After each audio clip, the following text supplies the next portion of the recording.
Ano ho? So, kagabi, nagkaroon ng gawain, nakita ko yung dami nung apo ni Sister Baby, tsaka yung kanyang mga apo sa tuhod eh. No? So, lahat sila nalulungkot kasi nawala yung lola nila. Pero let's continue to pray for them, to comfort them, at maganda to guide them eh. Kasi yung ibang karamihan naman sa kanila dito, dito nakatira eh. No? So yung iba nandyan sa may bandang Karwatan, yung iba nandito sa may Genti. So kayo mga kabataan, kung meron kayong time, kaibiganin ninyo, i-follow up ninyo. No? Kasi yan yung iniwang parang bilin ng lola nila eh, bago siya mawala eh. Yung kanyang mga apo, yung kanyang mga anak. Ano ho? So, ganyan ho talaga ang buhay. Nakakalungkot. May nawawalan tayong mahal sa buhay. So, ang tingin kasi ng Bible about life, ang description niya sa atin, pilgrims. Pag sinabing pilgrims, sojourners, manlalakbay. Parang dumaan lang tayo sa mundong ito, pero hindi talaga ito yung ating permanent dwelling. Kasi ang talagang end natin is kay Lord in eternity, no? Sa eternal life, no? Hindi ho sa eternal garden, mga kapatid, ano? So yan talaga yung destiny natin dapat. Kaya lang ang problema, pagka hindi tayo nanampalataya at tumanggap kay Kristo bilang bilang ating tagapagligtas, nababago yung ating eternal destiny, napapangit eh. Doon tayo sa maling side ng ng huling hantungan eh. Ano? Pero kung ikaw ay na kay Lord, bagamat mawalan ka man ng mahal sa buhay, mawalan ka ng possession, okay lang sa'yo kasi ang tingin mo, dumaan ka lang naman dito eh. Hindi naman permanente itong mundong ito eh. Temporary lang ito na dapat daanan. So dapat ganyan natin tignan itong buhay natin sa mundong ito. To the point na hindi mo sobrang yayakapin yung mga bagay, yung mga makamundong bagay. Kasi lahat naman yan, ang ending iiwanan natin eh. Hindi ka tayo magiging obsessed sa mga bagay ng mundong ito. Kasi dapat ang talagang bagay na kina-obsessan natin, walang iba kundi yung ating Panginoon. So ngayon, baguhin ko muna yung ating topic. Medyo iwanan muna natin yung Acts next week na lang. Gusto kong i-share sa inyo ito. Success and struggle of a pilgrim. Ayan, ano nga ba ang tagumpay at pakikipagbaka o conflict ng isang tao na manlalakbay? Itong Genesis 26:12 hanggang 15, kwento po ito ni hindi po ni Abraham, ni Isaac. Pero bago ho tayo pumunta dun sa pinaka-main na kwento natin, gusto kong basahin natin muna yung verses 1 hanggang 5 ng Genesis chapter 26 para mas maintindihan natin yung kwento na patutunguhan nitong mensahe natin. Okay, tignan po natin ito. Sabi po rito, now there was a famine in the land. Meron daw kagutuman, krisis, o matinding taghirap o taggutom doon sa lugar. At ang sabi po rito, kakaiba pa raw yan sa naranasang kagutuman at kahirapan nung panahon pa ni Abraham. At ang sabi, and Isaac, si Isaac, siya yung anak ni Abraham. Ano ginawa niya?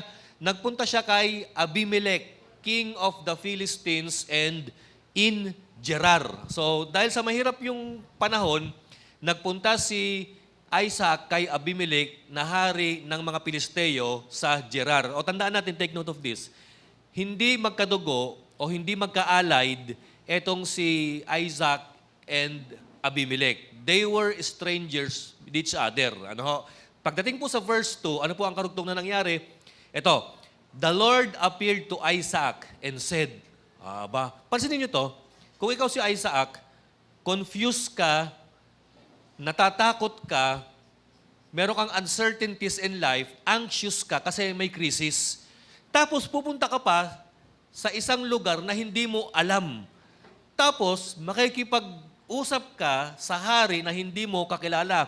Hari na, para pag sinabing hari kasi makapangyarihang tao no? Pero ang maganda, nung pagpunta ni Isaac doon, nagpakita sa kanya si Lord. At ang sabi, huwag kang pupunta ng Egypt. Kasi yan naman ang lagi pinaginagawa ng mga Hebreo eh. Pag mahirap o pag taggutom, pag merong La Nina sa Canaan, ang ginagawa nila lagi na pupunta ng Egypt eh. Ang sabi ng Panginoon, huwag kang pupunta ng Egypt.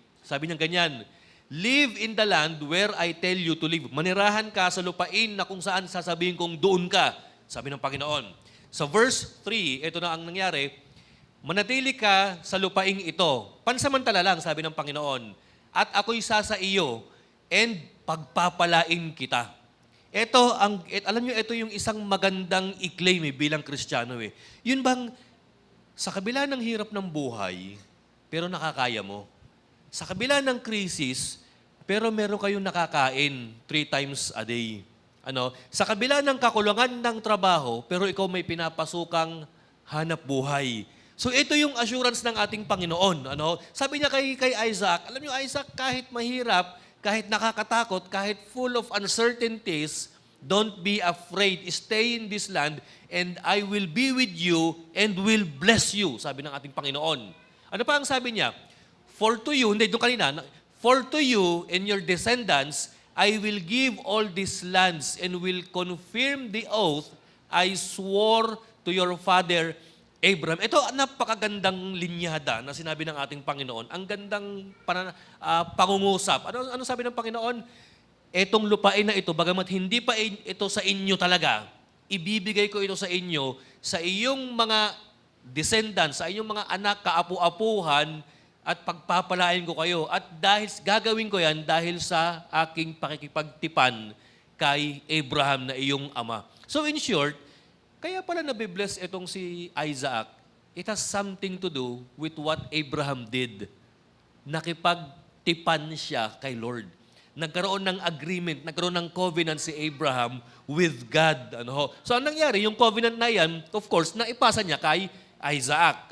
Pagdating sa 4th verse, ito pa sabi niya, I will make your descendants as numerous as the stars in the sky, and I will give them all this land. And through your offspring, all nations on earth will be blessed. Biruin mo ang ginawa ng Panginoon sa mensahe niya kay Isaac, parang kinapi-paste lang ni Lord yung pangako niya kay Abraham. Di ba? Dahil sa pamamagitan mo, pagpapalain ang lahat ng bansa. Dadami kayo, pagpapalain kayo, sabi ng ating Panginoon. And then last verse, sa verse 5, because Abraham obeyed me and kept my requirements, my decrees, sabi niya ganun, my commands, and my laws. So bakit daw pagpapalain si Abraham? Dahil nga yung kanyang ama na si Abraham, sinunod yung lahat ng mga pinag-uutos ng ating Panginoon. So si Isaac, parang kaya pala siya blinis, dahil kay Abraham. At china-challenge ng Panginoon si Isaac na sumunod at maniwala kagaya ng pagsunod at pagtitiwala na ginawa ng kanyang tatay na si Abraham para siya rin ay pagpalain ng ating Panginoon. Okay, so dyan na nangyari na yung kwento. Pagtapos po niyan, natakot si Isaac doon sa mga Pilisteo. Alam niyo ang ginawa niya? Ipinakilala niya si Rebecca hindi bilang asawa, kundi bilang sister.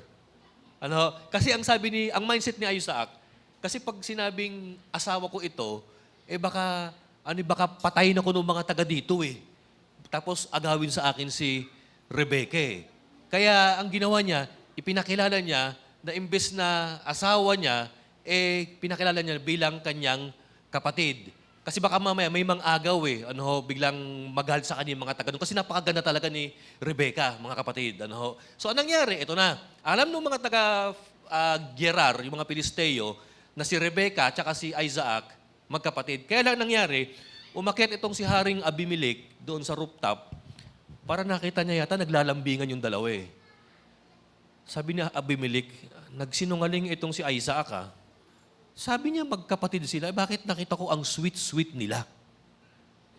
Din ginawa ni Abimelech, pinatawag niya si Isaac, Isaac, nagsinungaling ka, Bakit mo sinabi sa amin na kapatid mo si Rebecca?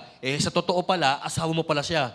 Pinagtapat ngayon ni Isaac yung katotohanan. Sabi, mahal na hari, natakot po kasi ako na baka paslangin niyo ako, gawan niyo ako ng masama, tapos agawin niyo bilang asawa sa akin si Rebecca. Alam niyo, sabi ni Abimelech, dahil sa ginawa mong yan, baka magkasala pa kami pagka niligawan namin, inaakala namin kapatid mo pala, itong si Rebecca. So ang ginawa ni Haring Abimelech, nagbigay siya ng decree na walang manliligaw o mag-harm kay Abraham, kay Isaac at kay Rebecca. So ano nangyari? Pagdating po doon, ito na, nanirahan ng patuloy si Isaac doon sa Gerar, doon sa lupa ng mga Pilisteo. Alam niyo, habang siya ay naninirahan, ito po ang nangyari. Naka-experience siya ng dalawang S. Ito, nasa title. There is a struggle and there is a success of Isaac as a pilgrims in an unknown territory, in unknown land during that time. Tandaan natin, success and struggle. Tagumpay at pakikipagbaka o struggle, pakikipaglaban. Parang ganyan ang ibig sabihin. Okay, tingnan po natin yung outline. Number 1, dito po sa kwento, from verses 12 to 25, meron tatlong letter P na tayo pwede makita rito. Number 1 ito, number 1 letter P, there was a provision. Ayan, merong provision ng Panginoon kay Isaac habang siya ay nakatira sa lupain ng mga Pilisteo. Basahin natin yung verses 12 hanggang 13.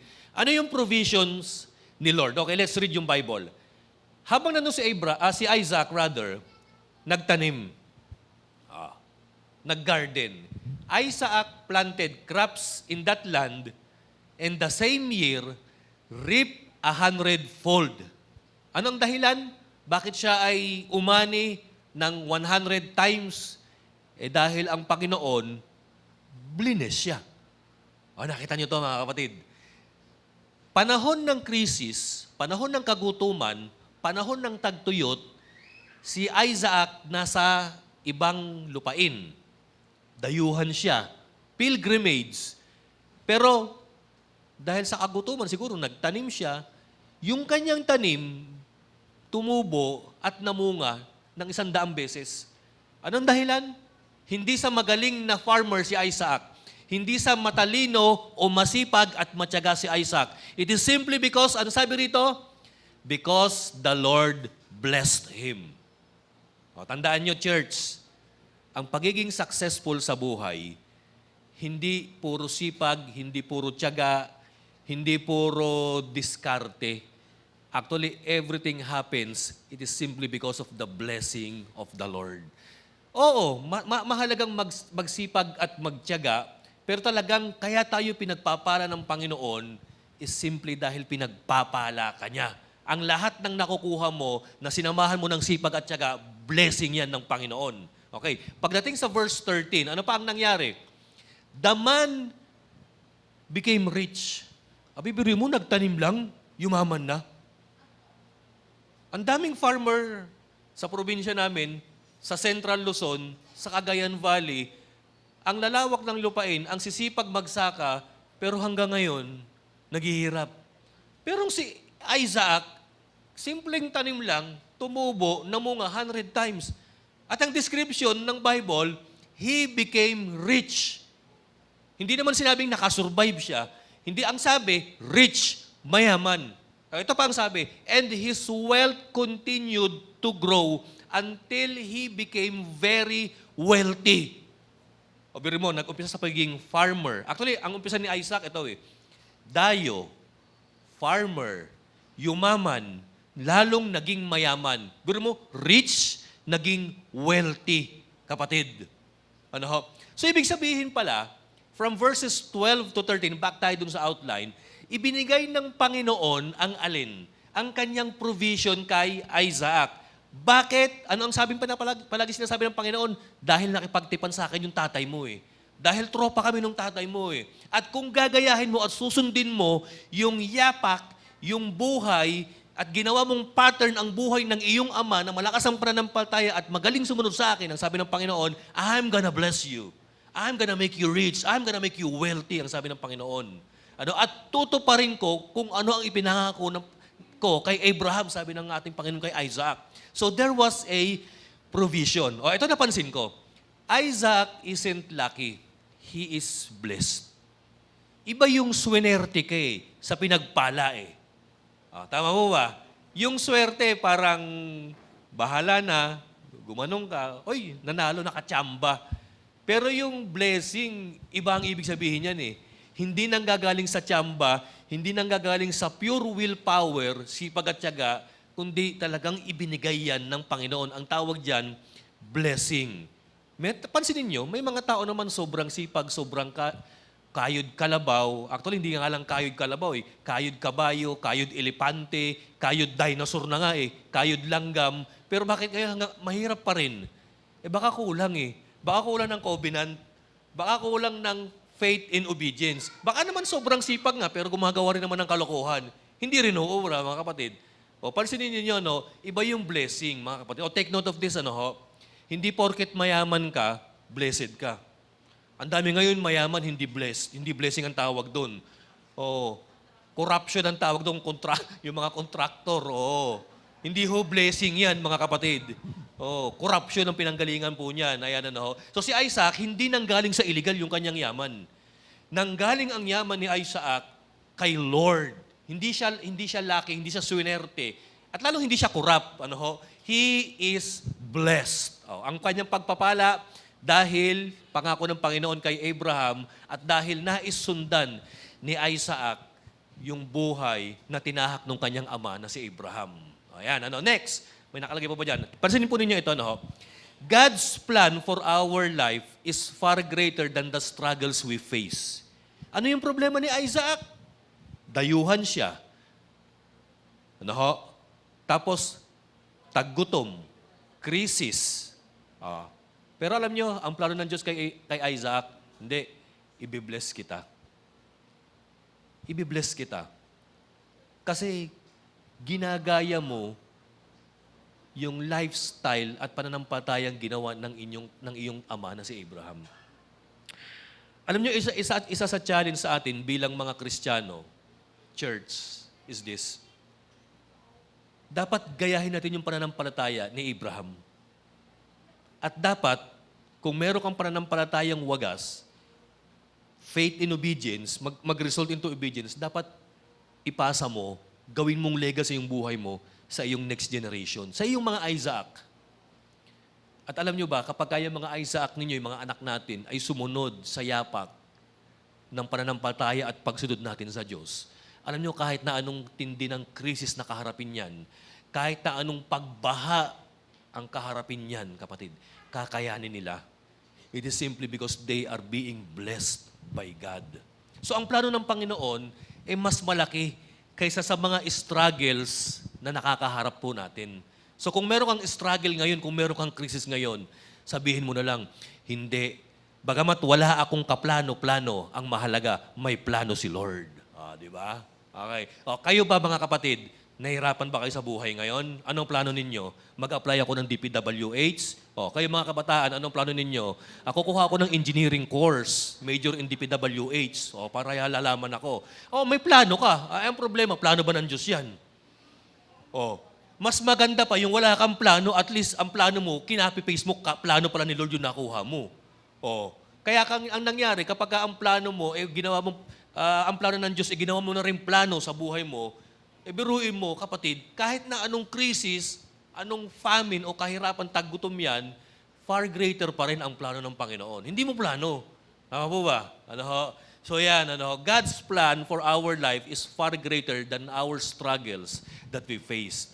Pangalawang letter P na meron tayo dito, ito po, akala natin yung buhay ni Isaac, pinagpala na, provided na siya may provision na siya Ito ang problema. Meron pala siyang nakaharap na problema. Basahin natin kung ano yung mga issue na kinaharap niya. Actually, ang problema niya, hindi lang pala yung crisis tsaka yung famine. Ito, tungkol sa tao ang problema niya. Ano ang sabi? Sa verse 14, he had so many flocks. Buruin mo, dumami yung kanyang mga alagang hayop at yung kanyang mga alipin, yung mga trabahador niya. Ano ang sabi? That the Philistines envied him. Sa sobrang yaman ni Isaac, biruin mo, kinainggitan siya ng mga taga doon. Siguro, nag-uusap-usap yung mga Pilisteo, mas masipag naman ako doon bakit ang bilis yumaman nun? Kakaiba to. Bakit ganun? Pansinin niyo, church, the more na ang tao nag-a-upgrade, na pro-promote, nagkakaroon ng issue. Sasabihin niyan, Kaya naman na-promote yan, sip-sip kay boss. Nangyayari yan, mga kapatid. Kaya naman nakabili ng bahay yan, may illegal na trabaho yan. Baka nagtatrabaho sa DPWH yan. Eh hindi nila alam, kaya ka pala pinagpala ni Lord. Dahil meron kang anointing, dahil merong nakipag-covenant ka kay Lord. Oh. Biro mo, eto siguro malamang, pag sinabing envy, kinaiinggitan. Di ba pagka ikaw kinaiinggitan, kasama na dyan yung iniintriga ka, yung pinag-uusapan ka, ginagawan ka na ng kwento. Ano ba naman yan si Isaac? Ayan. Siguro may illegal na ginagawa yan. Siguro merong pinagbabawal na teknik yan kung bakit yumayaman. Yung mga ganyang issue-issue, yung mga kwento-kwento. No? So ayan ang nangyari. Sa verse 15, let's further read. Ito ang sabi, may issue ng balon. So all the wells that his father's servant had dug in that time of his father Abraham, the Philistines stopped up, filling them with earth. Ang nangyari pala, ito, yung lupain pala, o yung teritoryo pala, yung Gerar na kinatitirhan ni Isaac ngayon, nanirahan na rin pala dati dyan si Abraham eh. Meron na rin palang balon si Abraham dyan. Pag sinabing balon, source of what? Water. Actually, pagka meron kang patubigan nung araw, mayaman ka. Pagka meron kang water station, mga kapatid. Ayan, ano. So, ano nangyari? Nung namatay na pala si Abraham, tinabunan ito ng mga Pilisteo.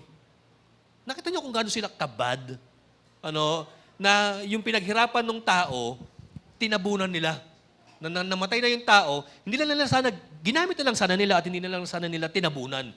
So nangyari, natabunan yung mga balon na hinukay nung panahon ni Abraham, na tatay ni Isaac. Sa verse 16, ito po yung karugtong. Then Abimelech said to Isaac, biro mo maging yung hari, na ano na rin, na nainggit na rin. Sabi niya, umalis ka na sa amin. Masyado ka nang nagiging makapangyarihan para sa amin. Kasi, yumayaman ka na kaysa sa akin, dumadami na yung tauhan mo kaysa sa akin. Ibig sabihin, isa ring part ng envy sa buhay, alam niyo kung ano? Anong form? Yung insecurity. So, biro mo maging yung hari na insecure na sa blessing na na-enjoy at natatanggap ni Isaac. So sabi ni King Abimelech, lumayo-layo ka nga rito, distansya amigo. Ayan. Pagdating sa verse 17, so Isaac moved away from there and encamped in the valley of Gerar and settled there. Bagamat barangay Gerar pa rin, parang Genti de Leon, Gerar. Lumipat lang din siya ng ibang pwesto. Kumbaga, umalis ka na nga sa Santolan, sige, lipat na lang ako sa Kalye 11. Ayan, lipat doon si Isaac, mga kapatid. Ano ang nangyari doon sa Valley of Gerar nung si Isaac ay nanirahan po doon? Sa verse 18, ito po ang nangyari.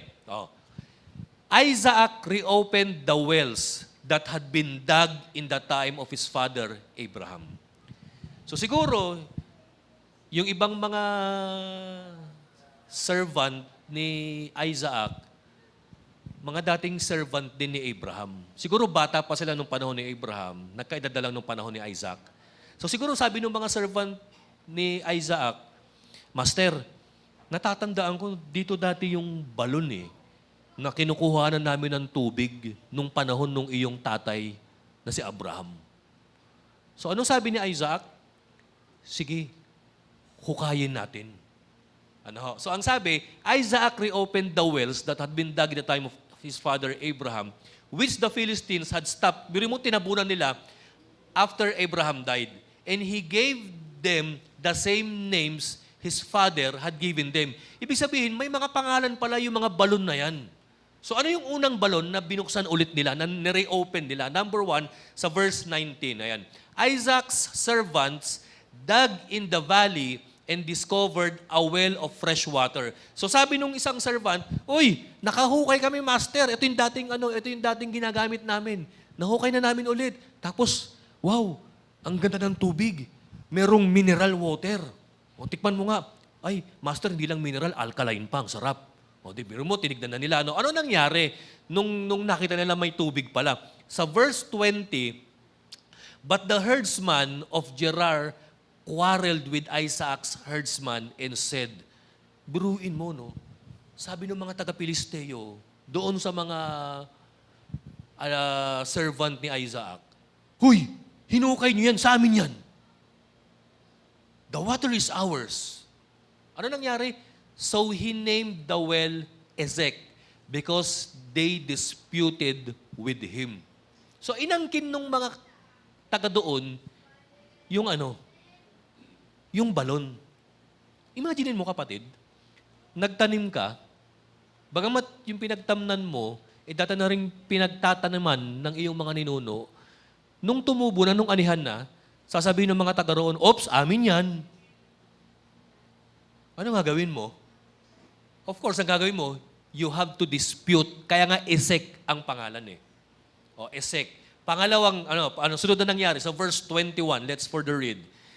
Di nagtalo-talo na sila. So, ang ginawa ni Isaac, sige, bigay na natin yung Ezek sa kanila. Mga mukha silang insekto.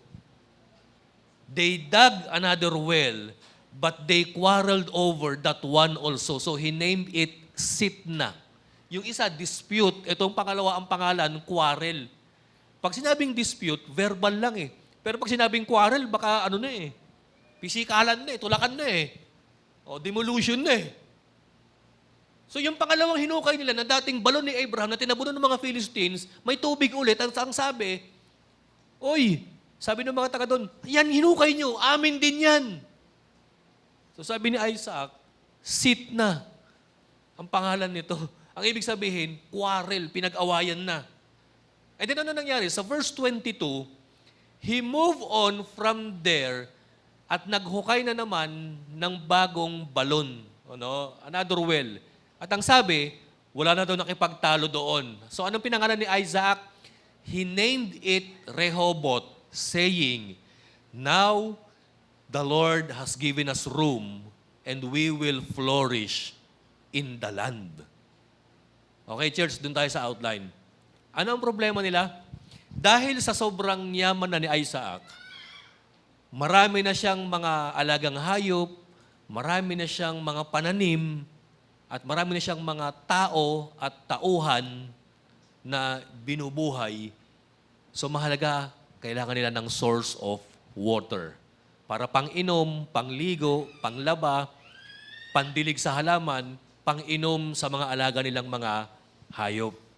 Ang nangyari, nung naghukay sila nung una, kinamkam nung kalaban. Yung sumunod na nahukay nila, ano ginawa? Inagaw ng kalaban. Pero ano ginawa ni Isaac? Umalis, medyo nagpakalayo-layo, naghukay, may sariwang tubig, wala na nakipagtalo. Church, tignan natin dito. Next, sabi ko nga, like Isaac, we had conflict against the world and struggle with wells. O totoo, yan na nangyari. Ano ang conflict ni Isaac? World. Sino yung world? Yung mga taga-Philistines, yung mga Pilisteo. Pag sinabing world, yung mga taong wala kay Lord, yung taga-sanlibutan.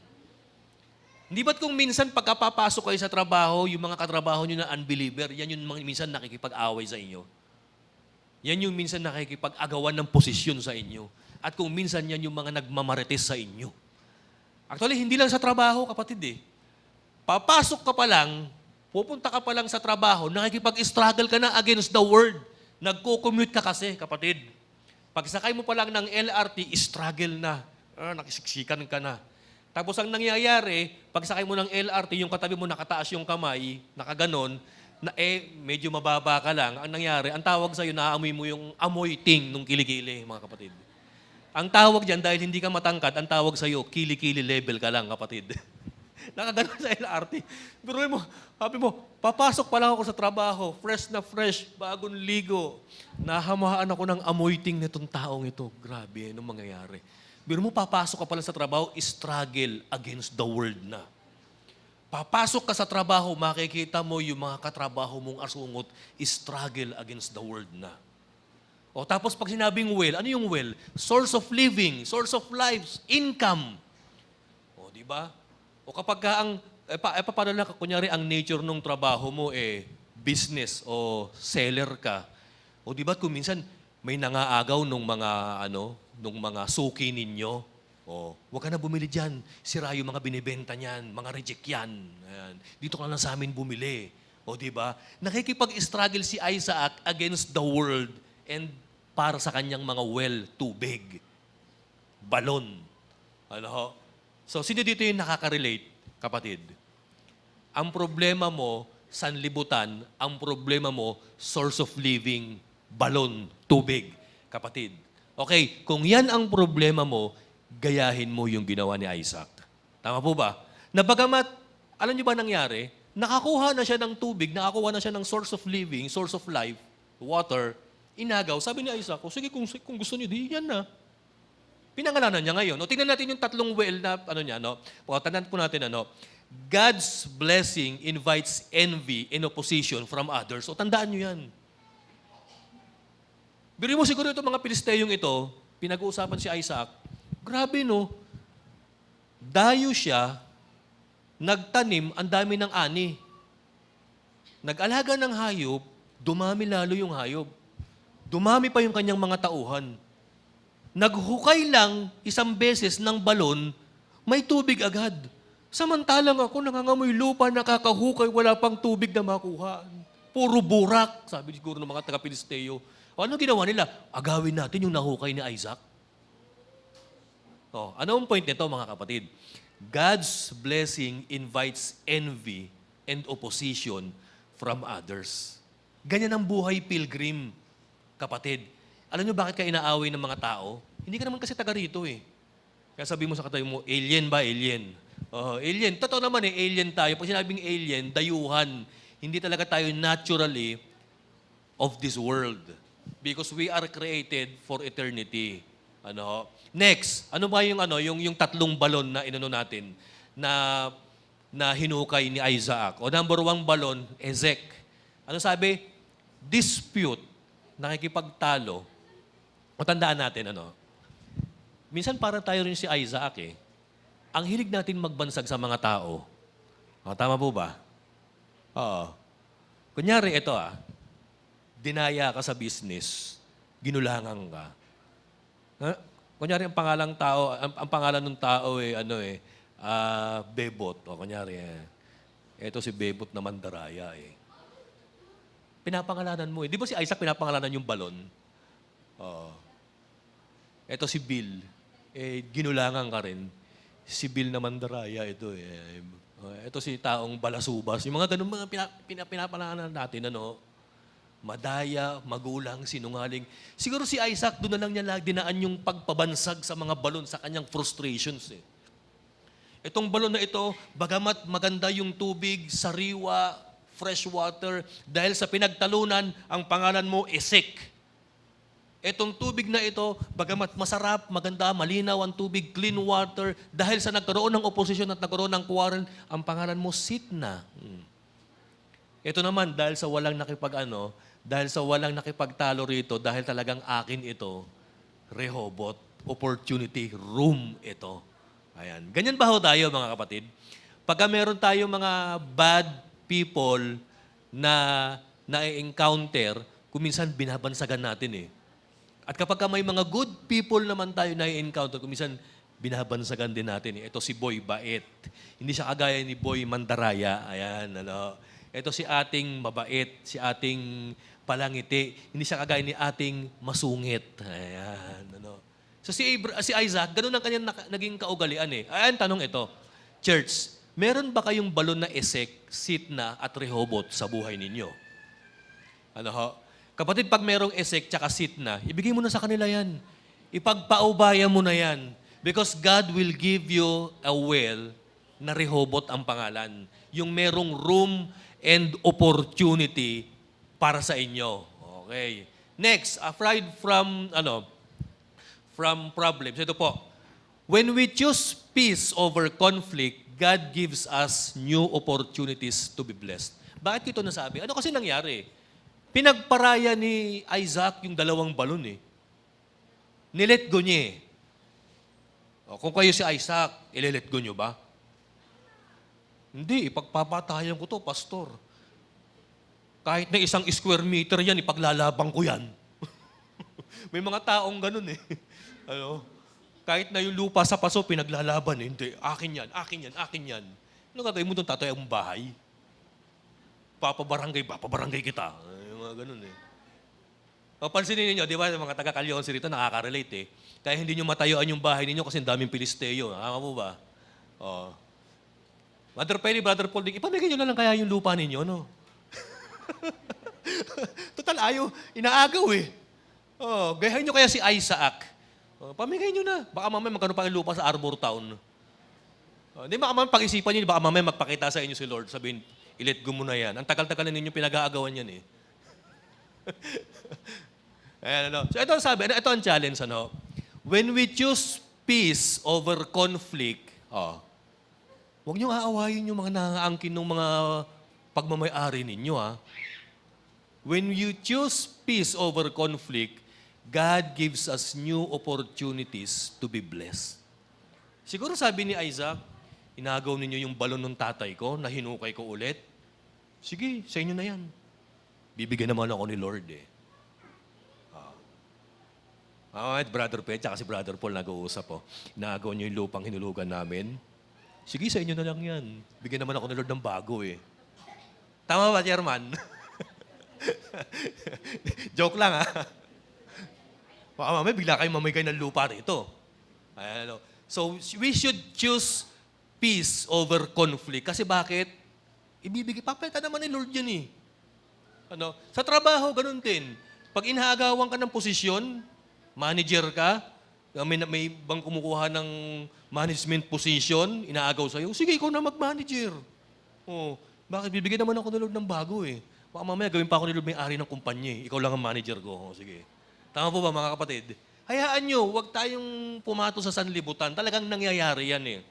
Ano, living in this fallen world as a pilgrim, we will encounter the world in wells, mga kapatid. Ayan, ano. Next, okay, ano na nangyari? Pangatlo, okay, there was a privilege. So, ano na nangyari dun sa mga balon na pinag-aagawan nila at dun sa yaman na natatamasa ni Isaac? Pagdating sa verse 23 and 25, let's read this. Ano. From there, he went up to Beersheba. Ayan. Ano itong lugar na ito? Baka maraming beer dito eh. Beersheba eh. Ano? Hindi ko yan ibig sabihin yan. Ano? Nagpunta raw si Isaac mula sa Gerar patungong Beersheba. And then in verse 22, that night, the Lord appeared to him and said, nagpakilala ulit si Lord. Ano sabi ng Panginoon? Ako ang Diyos ng iyong amang si Abraham. Huwag kang matatakot, kasama kita. Ano ulit ang sabi? I will bless you and I will increase the number of your descendants. Biruin mo ito matindi. For the sake of my servant Abraham. May tanong po ako sa inyo. Nung sinabi ng Panginoon itong verse 24, blessed na ba si Isaac? Increased na ba si Isaac? Actually, ang description, rich and wealthy. Oo, pero iba pa yung sinasabi ng Panginoon dito. Hindi, i-bless pa kita. Bagamat blessed na si Isaac, bagamat ang dami ninyang tauhan, ang dami ninyang mga alagang hayop, ang dami ninyang mga pananim, may balon na siya, boundary na eh. Pero ang sabi ng Panginoon, hindi, i-bless pa kita. Pararamihin ko pa yung descendants mo dahil sa aking ipinangako sa iyong tatay na si Abraham. Grabe no, church? Then let's read sa next verse, sa verse 25.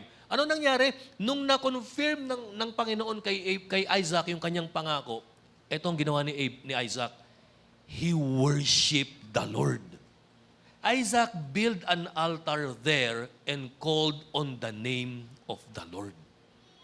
Ang problema, church, pagka ang tao nakakatanggap ng blessing, minsan nakakalimot na kay Lord eh. Hindi na nakakapag-church. Ito matindi. Si Isaac, nung kinonfirm na ni Lord yung blessing sa kanya, lalo siyang naging masipag sa pag-worship kay Lord. He built an altar there and called on the name of the Lord. And there he pitched his tent, and there his servants dug a well. May hinukay ulit silang well doon, mga kapatid. So ano ang point nitong kwento natin? Tingnan natin doon sa outline. Okay, balik tayo dito, church. Ano yung privilege na nakuha ni Isaac pagtapos niyang makipag-ayos doon sa mga nangaagaw ng kanyang properties? O pagtapos niyang ipaubaya o i-let go yung kanyang mga balon na nahukay na may mga magandang tubig. Ano nangyari? Merong 3 o 4 na W rito eh. Meron siyang word. Ano yung word? Yung verse 25, The Lord appeared to him, gave him a message, confirmed his blessing. So, nagkaroon ng opportunity si Isaac to hear word from the Lord. Word, revelation, mga kapatid. Hindi ba't para rin tayong si Isaac? Meron tayong opportunity of word. Yung Bible na hawak-hawak natin, itong preaching na sinasabi ko sa inyo, word of God yan, mga kapatid. Aside from that, another privilege na nakuha ni Isaac, ito po, worship. Nung na-confirm yung blessing, nung ni-reaffirm ni Lord yung blessing, he made an altar and worship the Lord. O kapatid, pagka nire-reaffirm ba tayo ni Lord? Pag kino-confirm ba ni Lord yung salvation natin? Patuloy ba tayo nag-church? O nakakalimot tayo? So meron siyang worship. And aside from that, yung word na conquer niya. Ano ibig sabihin nito? Naging maayos yung kanyang relationship sa sanlibutan. Actually, pagtapos nito, yung verses 26 hanggang sa mga sumusunod, dumayo si King Abimelech kay Isaac sa Beersheba. Alam nyo, kasama niya, yung full force ng kanyang buong sandatahang lakas. So sabi niya, Isaac, ba't ano ginagawa ninyo dito? Lumayo na nga ako eh. Tapos sinundan niyo pa ako. Sabi ni Abimelech, nakita kasi namin anointed kay, blessed kay. So gusto sana naming makipag-ayos sa'yo. Biro mo yung mga tao na yung mga taong nang away, yung mga taong nang bully, sila na ngayon nakikipagkumbaba kay Isaac, nanghingi ng dispensa at makipag-ayos. Biro mo dahil sa ginawa ni Isaac, he had word, he was able to worship, he had the privilege to be friends nung world. And aside from that, meron siyang tubig, source of life, source of living. Mamaya, church, conclusion natin, titignan natin kung ano nga ba yung ginawa ni Isaac. Bakit niya nakuha ito? Meron siyang salita ng Diyos, meron siyang privilege na magsamba, maganda yung kanyang pakikitungo sa sanlibutan, at meron siyang yaman, tubig, mga kapatid. Meron siyang wealth. Lastly, ito po, tandaan natin, this happened during severe famine in that land. Listen to this, church. True security doesn't come from wealth, and word, but from the word, God's word. Simple lang naman ang ginawa ni Isaac eh. Alam niyo kung ano ginawa niya? Faith in obedience. Kaya kung minsan, church, nagkakaroon tayo ng crisis sa buhay, nagkakaroon tayo ng mga financial crisis and problems, nagkukulang tayo pagdating sa finances natin, simple lang ang gawin mo. Manalig, manampalataya, magtiwala, at sumunod kay Lord. Yun lang ang ginawa ni Isaac. That is why he was able to what? To dig fresh waters from those wells. And God is able what? To bless him. Kapatid. Conclusion, ano ba tapos nito? Lesson. Okay, number 1 lesson ito po. Sabi ko nga, the secret to a successful and blessed life is faith and obedience. Faith and obedience. Papansinin natin to, church. Maraming tao may faith, kukunti yung nag-o-obey. Totoo ba yan? Oo. Halos lahat naman naniniwala eh. Kahit nga yung mga unbeliever, naniniwala yan eh. Naniniwala may Diyos yan, naniniwala kay Jesus Christ yan. Kahit yung mga hindi nag-church, naniniwala yan, kapatid. The problem is, meron nga silang faith, lack of obedience. Sa buhay mo ba ganun din, mga kapatid? Oo, nananampalataya tayo, nag-worship tayo tuwing Sunday, nagbabasa tayo ng Bible, nagpe-pray tayo. Meron tayong ministry sa church, active tayo tuwing Sunday. Pero ang tanong ito, yung obedience, kamusta? Kailangan, church, huwag nating i-separate yung faith tsaka obedience eh. The moment na nag-profess, nag-declare ka ng faith kay Lord, kailangan may backup yan ng pagsunod ng obedience eh. Tama nga yung sabi ko, no? Maraming nananampalataya, kukunti sumusunod. Tama po ba? So yung pananampalataya natin, gatungan natin ng pagsunod. Actually, mas madaling manampalataya eh. Maniwala ka lang, naniwala naman ako eh. Sumunod ka, mahirap. Mahirap. Diyan tayo nang kukulang. Faith lang, pero lack of obedience. Maganda, faith and obedience. Ganyan yung ginawa ni Isaac eh. Ganyan din yung ginawa ni Abraham eh. Nung sinabi ng Panginoon kay Isaac, manatili ka dito sa lupaing ito kahit taggutom. Ay, ang hirap, Lord. Lilipat na ako, Panginoon. Mag-a-abroad na ako. Ayoko na rito, Lord. Oh. Hindi, sabi ng Panginoon, dito ka. Huwag kang pupunta ng Egypt. Sabi ni Lord. Dito ka lang sa mga Pilisteo. Proprotektahan kita. O, biruin mo, no? Yun ang nangyari kay Isaac. He was blessed. Pangalawa, ito po. Second, Isaac was blessed because of Abraham's covenant with God and his influence as a father. Nakita niyo yung binasa ko pa ulit-ulit? Bakit daw ibe-bless ni Lord si Isaac? Dahil sa kanyang pangako kay Abraham. Alam niyo mga kapatid, pag ikaw Isaac ka, blessed ka. Hindi, ang ibig sabihin ng Isaac, meron kang tatay na Abraham na malupit ang faith and obedience kay Lord. Na malupit ang pagsunod at pagtupad sa kanyang covenant at pakikipagtipan kay Lord. Alam mo, pagka meron kang ganyang tatay, asahan mo kapatid, i-bless ka ni Lord na parang si Isaac. Ang gagawin mo na lang kapatid bilang Isaac is to pattern your life to your father Abraham. Na kung anong ginawang pagsunod ng iyong amang si Abraham, gagawin mo rin. Kung sinabi ng Panginoon sa left ka, left. Kung sinabi ng Panginoon mag-right ka, sa right ka. Kung sinabi ng Panginoon, ipamigay mo yung balon na yan, o ibigay ko na, Lord. Di ba? Gayahin natin, mga kapatid. So nakita nyo, palagi sinasabi ng Panginoon, gagawin ko ito kasi pangako ko kay Abraham. Hindi, ano pa ang point nito, mga kapatid? Si Lord, promise keeper yan. Na kahit patay na si Abraham na pinangakuan niya, tutuparin ni Lord yan, tandaan nyo, mga kapatid.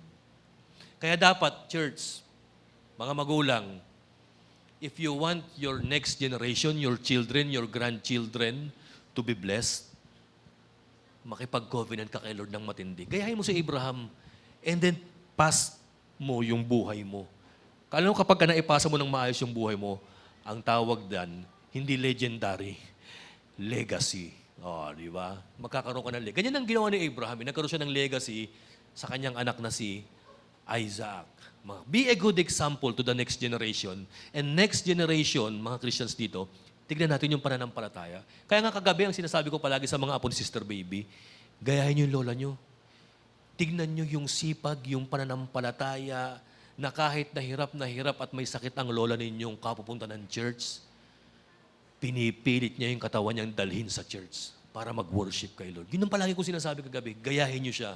Sumunod kayo sa yapak ng inyong lola. No. So yan, Isaac was blessed because of Abraham's covenant with God and his influence as his father. And then next, ito po. What God had promised in the past, He fulfills it in the present and future generation. Oh. Eh, ang matindi kay Lord, ang pinangakuan niya, si Abraham. Pero biruin mo, no? Nahawa pa rin, nahagip pa rin ng pangako ng covenant si Isaac.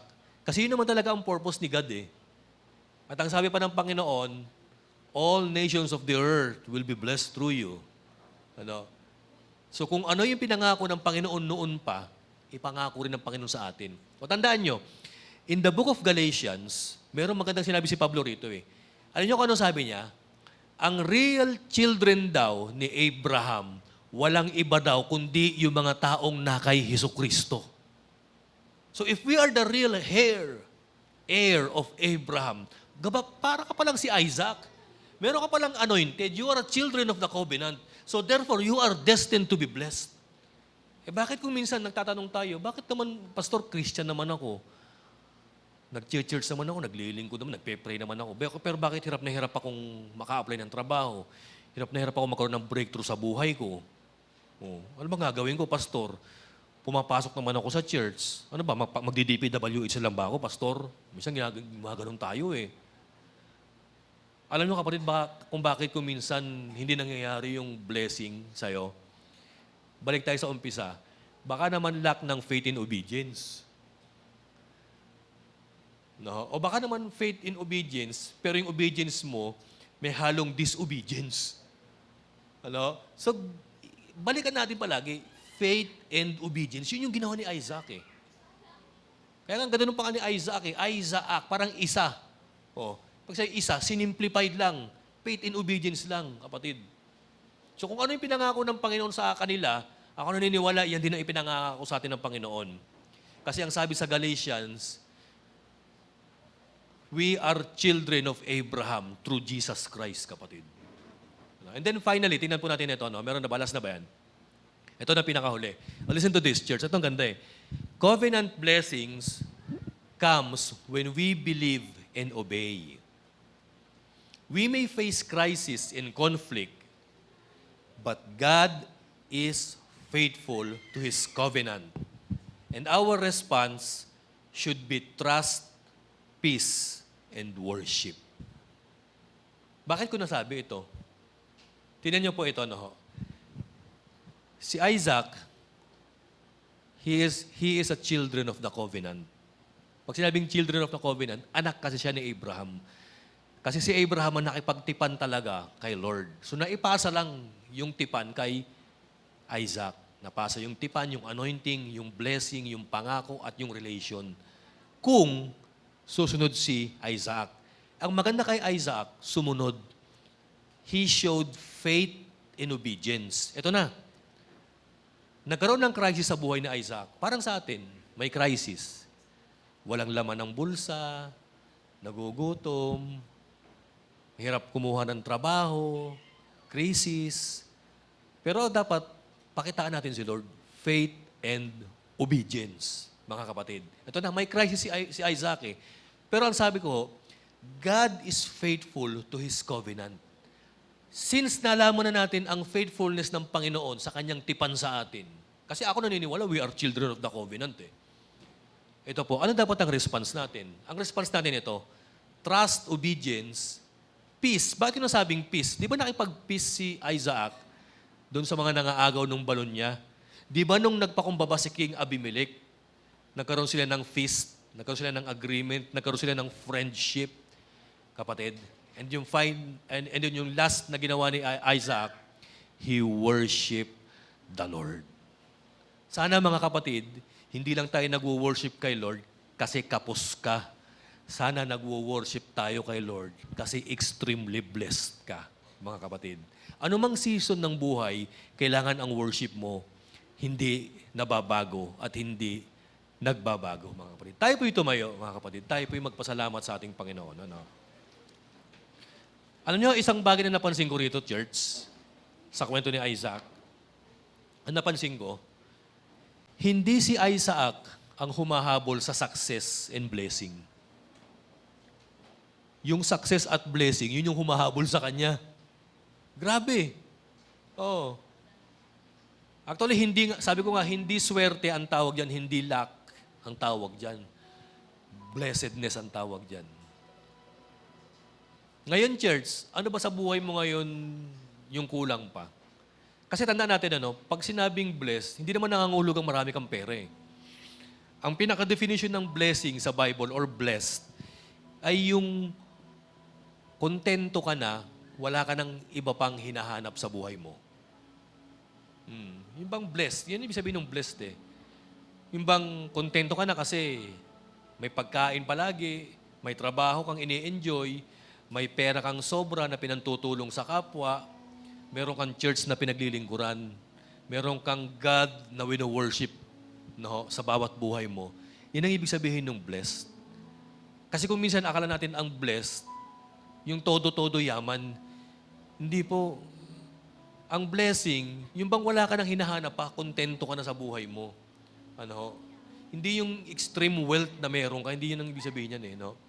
Si Isaac, bagamat blessed siya materially, kasi ang dami talaga niyang ari-arian, ang dami niyang mga hayop. 100 times yung inani niya sa kanyang mga tinanim, ang dami niyang tauhan eh. Pero alam niyo, deserve naman niya eh. Deserve niya kasi he was a child of the covenant. Deserve niya mainly kasi nagpakita siya ng faith in obedience. Tandaan natin, nung nakay Kristo ka, child of the covenant ka na. Bakit, pastor, nangyayari pa rin ito sa akin? Parang hindi naman ako blessed. Alam nyo, tanungin natin yung faith and obedience natin. Kahit nahihirapan, kahit nalilito ka, maniwala ka, magtiwala ka, sumunod ka na lang kay Lord. And most especially, gawin mo yung tama. Oh.